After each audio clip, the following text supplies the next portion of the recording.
Yeah, hi there. Let me turn on the lights here. Hold on.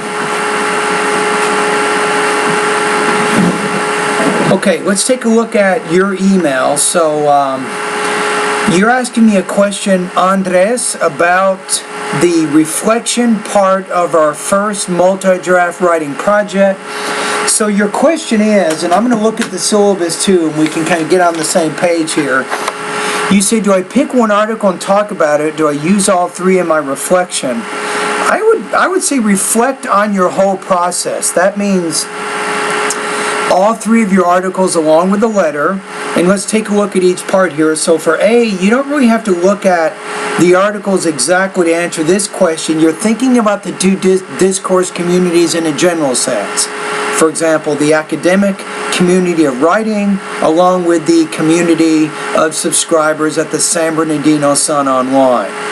So I think you need to think about that also with B.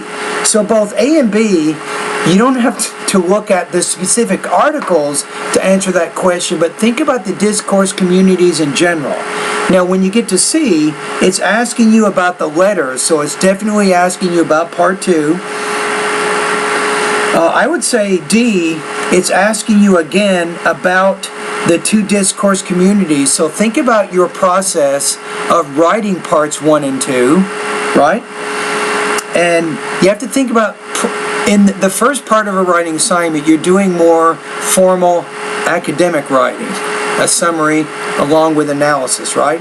Now in the second part, you're doing a letter.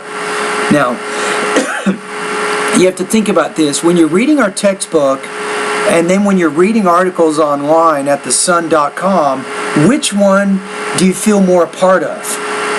Now, that's kind of what you're trying to answer actually with E, where it says, which of the communities do you feel more a part of? Now, when you think about the differences in the language, think about our textbook, think about how you wrote in the first part of our assignment, then think about the letter, how you wrote that, then think about the kinds of newspaper articles you're reading online, and then answer that particular question in part D. So to go back to your question, you can use the reflection to look at all three of your articles along with your letter in both parts of our assignment. And remember that you're really trying to consider the two discourse communities in which you're now a part of. All right? Anyway, that would be my answer to your question.